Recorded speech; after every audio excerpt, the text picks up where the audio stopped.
কলকাতা ও ঢাকা রুটে প্রতিদিনের অন্তত 2টি ফ্লাইট এবং কলকাতা ও চট্টগ্রামের মধ্যে একটি মাত্র ফ্লাইট বাতিল করা হয়েছে। ভারত ও বাংলাদেশের মধ্যে চলাচলকারী যাত্রীর সংখ্যা উল্লেখযোগ্যভাবে কমে যাওয়ার কারণে এয়ারলাইন্সগুলো এই সিদ্ধান্ত নিয়েছে।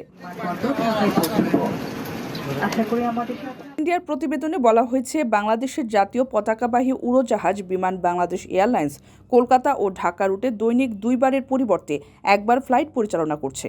দেশের বেসরকারি airlines US Bangla airlines Dhaka রুটে দৈনিক 2 বারের পরিবর্তে একবার ফ্লাইট পরিচালনা করছে এবং চট্টগ্রাম রুটের ফ্লাইট সম্পূর্ণ বন্ধ করে দিয়েছে।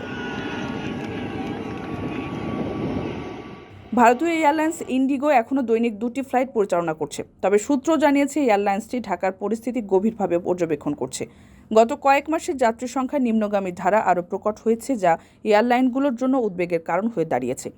বাংলাদেশি নাগরিকেরা ব্যবসা ও চিকিৎসার জন্য কলকাতায় নিয়মিত যাতায়াত করেন।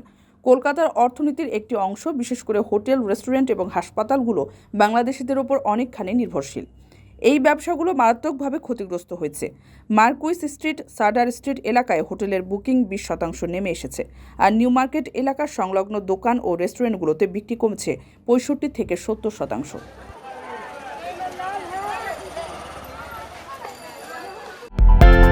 প্রবাসী ভাই বোনদের দেশে থাকা স্বজনদের জন্য আকর্ষণীয় উপহার বক্স নিয়ে আসছি আমরা।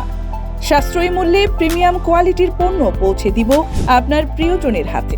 আপনার ভালোবাসার প্রকাশ হোক প্রবাসী শপের মাধ্যমে। বিজয় দিবস ও প্রবাসী দিবসের মাস ডিসেম্বরে যাত্রা শুরু করছি আমরা। যোগাযোগ করুন স্ক্রিনে দেওয়া নম্বরে।